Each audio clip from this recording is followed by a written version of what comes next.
Welcome to this program. It's taken 8 years and lots of work by lots of people to accomplish what's been done today.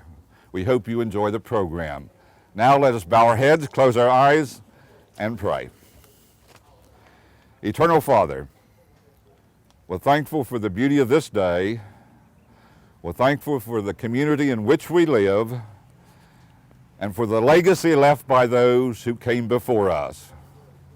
We're thankful, Father, that we've been able to preserve these old historic buildings and pray that they will be useful in the community as we attempt to preserve this area's history. Save us all, Father, in Jesus' name. Amen.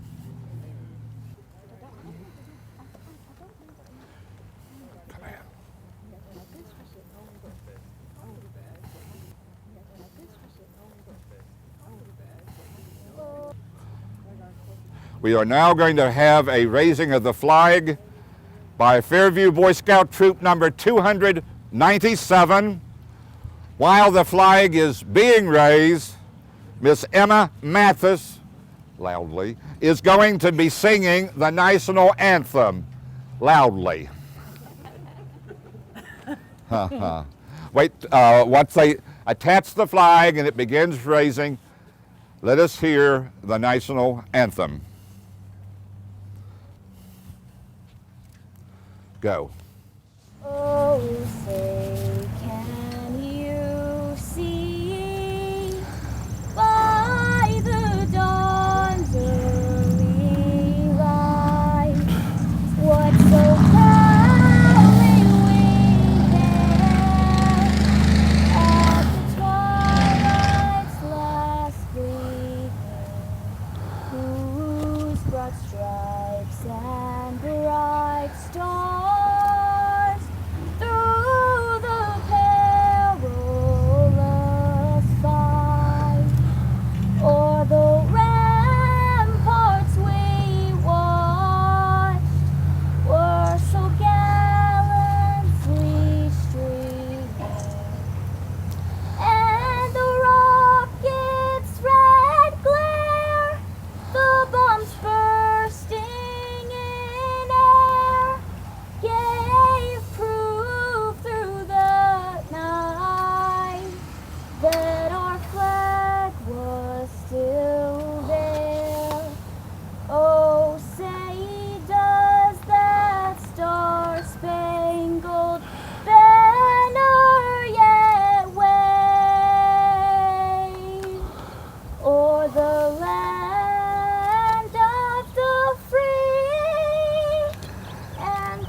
And let us all, now say the Pledge of Allegiance.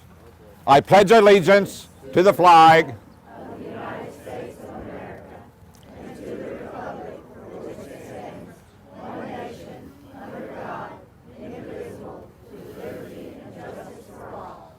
Before we go inside, let me tell you that the flag was donated by Troop number 297 of the Fairview Boy Scouts. The flagpole was donated and installed by Carter Murphy as part of his life project as he was rising to Eagle Scout status. So we appreciate that. 76 and 1/2 years ago, Miss Nell Walker stood on this very spot and rang her bell and formally opened Triangle School. She taught school in Williamson County for 50 years. Her bell is on display in the back room, in a case, which you will see at the end of the program. It is broken from use, therefore we are not using that bell.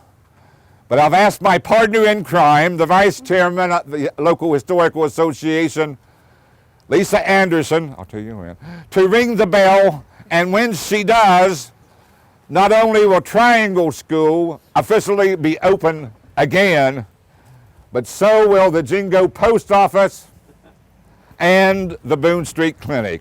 Lisa, let's get us open.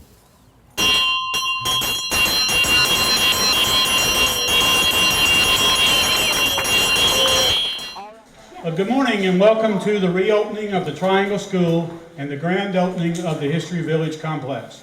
My name is Alan Bassell and I will have the privilege of serving as the MC for today's activities. I see that we have a couple of our local dignitaries that came out this morning, and I'd like to take this opportunity to recognize them, if they would stand. First, our state representative, Jeremy Durham.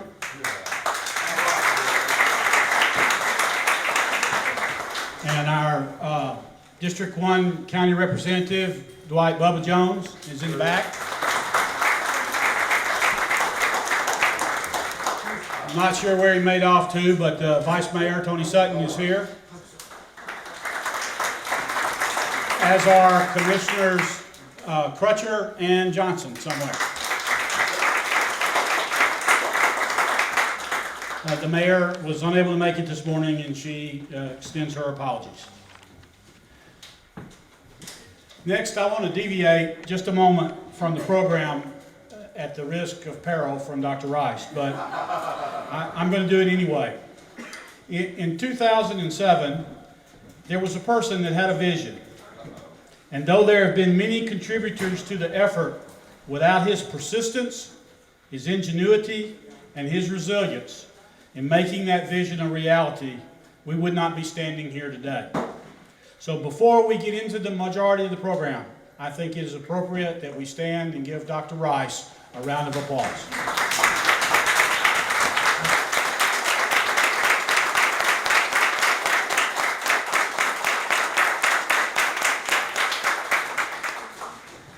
Thank you very much. He didn't want that, but I don't care. It's very appropriate today that our program begins with a hymn. After the Pleasant Ridge and Pleasant Valley Methodist congregations merged to form Westview Methodist Church down the street where many of you parked, they worshiped in this very room while the Westview Chapel was being constructed. Not to be outdone, the local Baptist congregation and the Church of Christ congregations also worshiped in this room while their buildings were being built. So there's a lot of history in here, including a lot of religious worship, probably some weddings, maybe some funerals, and that goes on top of whatever stories always come out of a good schoolhouse. So I'd like for you to refer to the back of your program, and we'll be led by Stuart Johnson in the singing of Precious Memories. Stuart?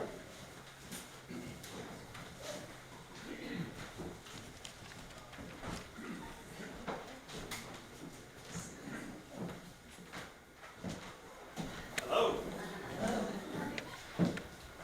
Dr. Rice has requested that we sing all 4 verses and then the chorus at the end. And just so you know, I am not a song leader. Precious memories unseen angels sent from somewhere to my soul. How they linger ever near me, and the sacred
Thank y'all.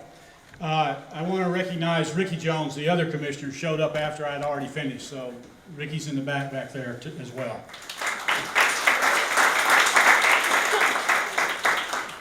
Our next musical presentation will be Sentimental Journey, performed by Karen Fox, excuse me.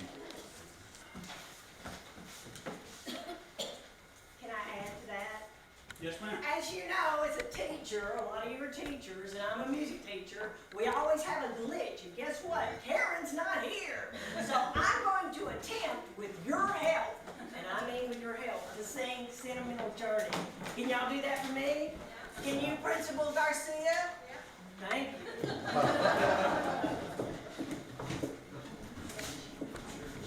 That's Soraya Parr. So I hope he's not leaving because I'm not singing. Talk about clear a room. All right, Sentimental Journey. We're going to take it up a step. You guys are ready.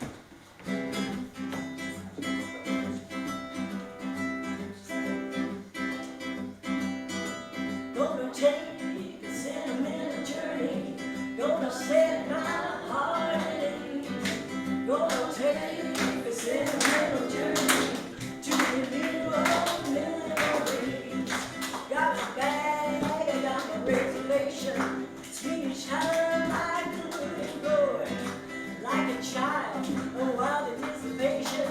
Long to hear that all aboard. 7, that's the guarantee at 7.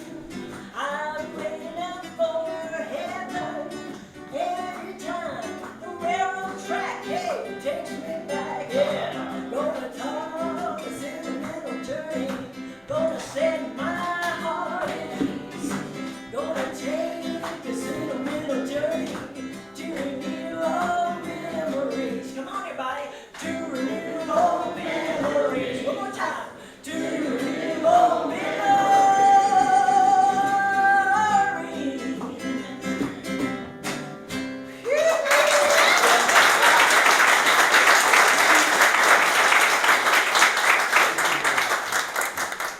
Remember, students of Fairview guitar and vocal, to always be ready.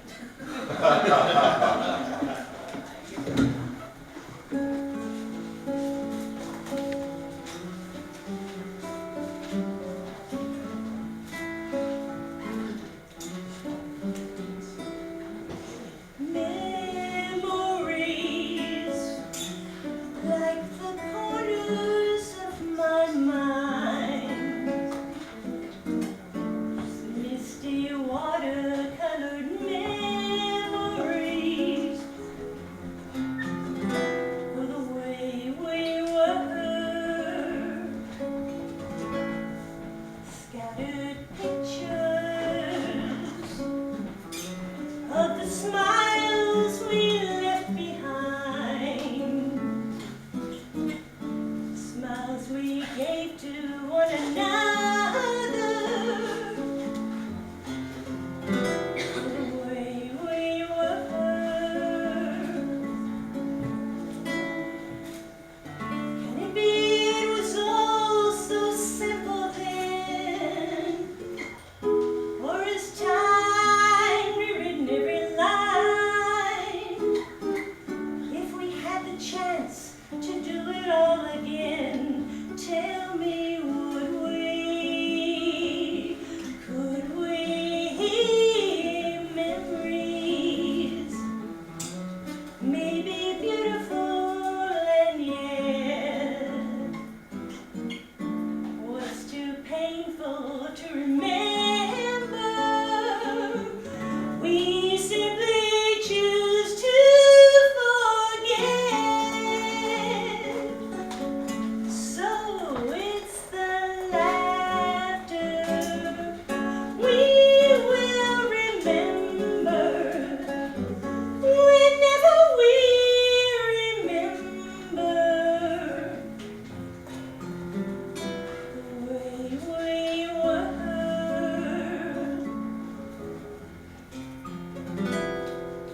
Thank you, Ms. Parr. Next part of our program are stories about the Triangle School. And I understand Dr. Rice told these folks that they only had 2 or 3 minutes with which to speak, which I find that's the pot calling the kettle black. But having said that, we have a number of people, and I'm just going to introduce them and get out of the way. First on our program is Evelyn Mangrum Jones. Ms. Jones?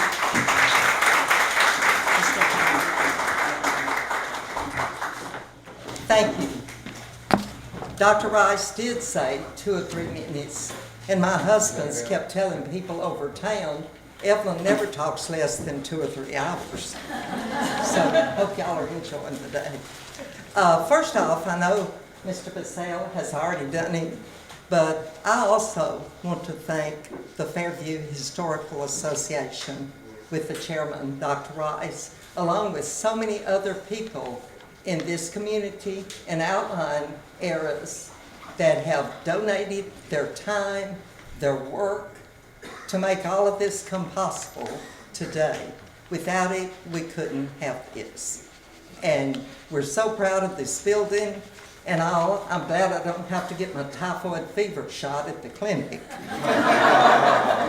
I just have to do that. But we go around to so many places that we do see buildings, school buildings, whatever, that are just sitting there deteriorating. And so we should be Fairview proud to have our recreation center across the street and also this historical plot here on this property. So before I start my memories of 2 hours, I just wanted to take time to re-thank all of those that have had a part in it, all of our city, county, and whatever.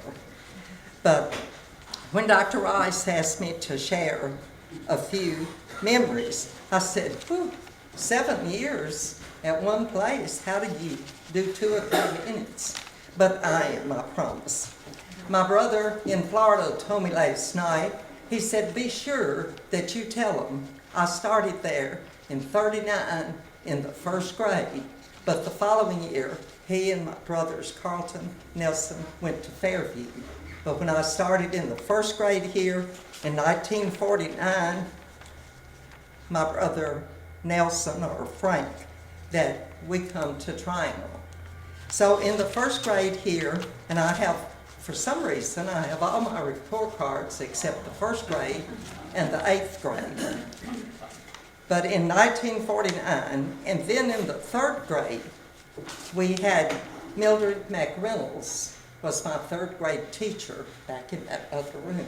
She was the 3rd grade teacher, and when we had our Christmas break and came back in January of '52, there was a bus accident up here as they were turning in at the school, and Ms. McReynolds died from that accident. But she had already talked to my parents about me not going to the 4th grade the next year. And I thought, And then she said, no, she needs to go on to the 5th grade and skip the 4th. So when Mrs. Nail Walker, later to be Sullivan, and that's how she signed my report card that I have here, and she put the neatest little note on it and signed it. But she was the teacher. Miss Nail, when she came here taking Mildred McReynolds' place after the accident, she not only, as Wayne and a lot of them will say, she not only was our teacher that came in, and as you know back then, teachers all wore a dress. That's why I couldn't wear my pants and be comfortable today. But they did. She always, her hair was so neat, and she was just a very neat lady. But she also served as a counselor to all of us because we were so upset over an accident taking the life of our teacher. So Miss Nail was not only a teacher, she was also a counselor for us.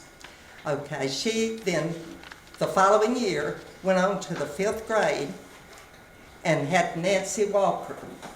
Nancy Walker was the wife of Carl Walker, and her grandchildren, some of them are here today. Miss Nancy came in here and she said, well, we are going to have a fifth grader on the ball team.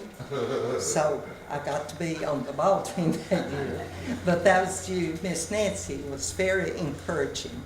In the sixth grade, I had Mrs. Othel Sullivan.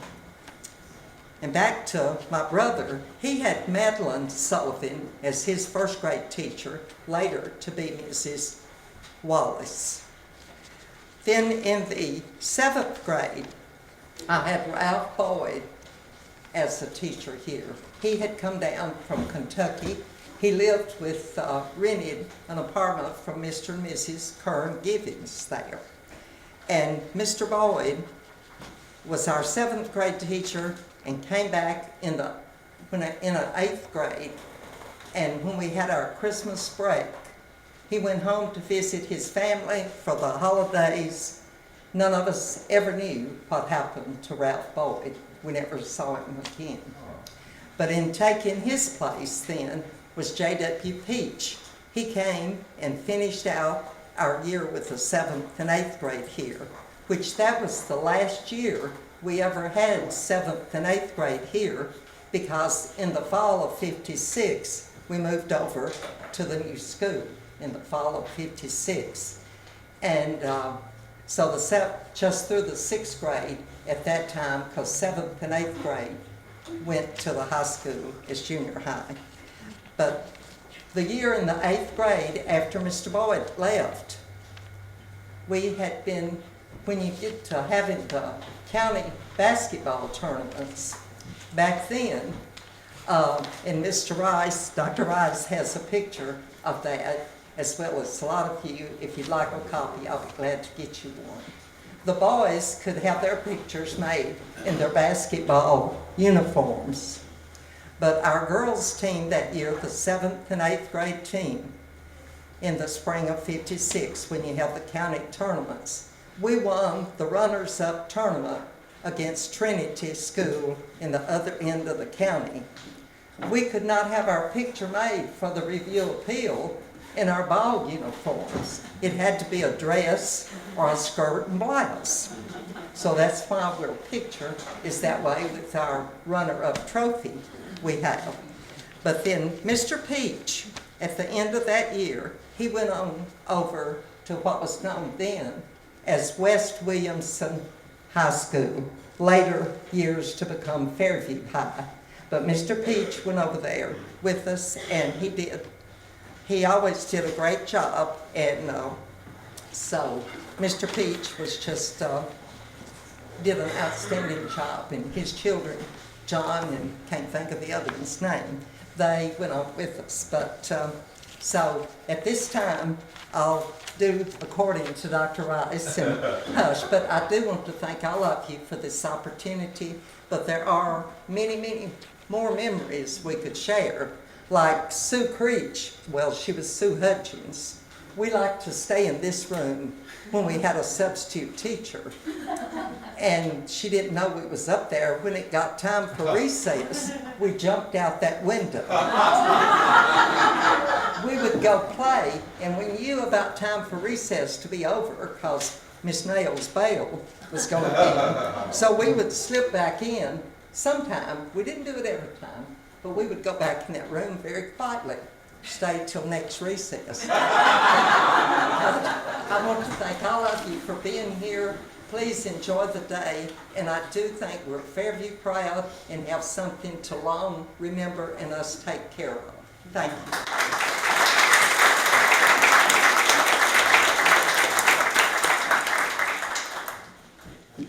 Mr. Hutchins? I believe he's absent, and I believe Dennis is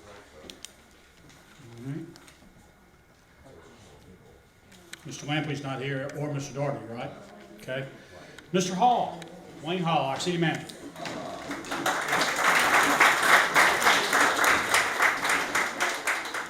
Thank you, Mr. Purcell. First off, I would like to say how honored I am to be here today. The first person that contacted me about the restoration process of this school was Miss Betty Cochran. I was on the board at the time and was proud to be one that along with Stuart Johnson, to lead the charge to get the city to start the funding process for this project. The others, commissioners and mayor, voted along with us. But Miss Maddie being a county resident, and us being a city, got to realize where I come from. When I was here in the 3rd grade, there was no city. It was all Fairview. And that's the way that I think of our community. We're all one community. And that's why I'm so proud to be here today. When I voted, a lot of times I would vote thinking of the other county residents. But we lived on the corner of Walker Road, kind of incidental with, you know, this is a Carl Walker room, but I don't know for sure what, Frank, was it named, Walker Road named after your family? I think so. But at any rate, the things that I remember about it is, of course, the warm morning heaters. The outside bathrooms was up on the ridge. One thing I'm going to tell about myself today, that was my first chew of tobacco, was up there along that ridge. But it was also my last. I absolutely got sick that day, and no more was there any chew of tobacco for me. So, but anyway, Dr. Rice, I want to thank you for your dedication that you've had here restoring this. And you know, you put your last several years of your life dedicated to this project. Anyway, I'd like to thank everyone for being here today. Thanks.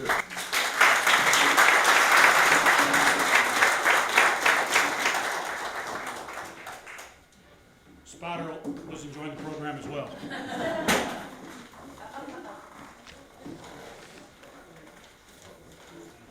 Everybody okay?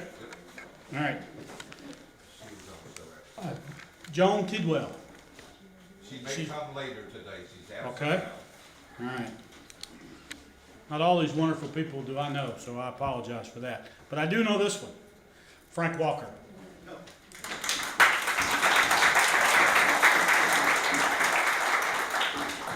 I want to apologize a little bit before, just in case I get a little emotional.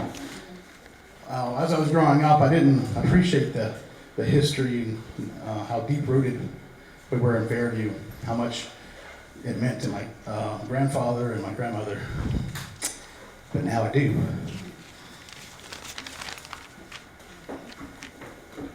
I want to thank everyone who was involved in making this happen, especially Dr. Rice and his helper, and the History Society, Lisa Anderson, sorry. My grandfather was proud to be a part of this community. He had many fond memories while teaching at Triangle School.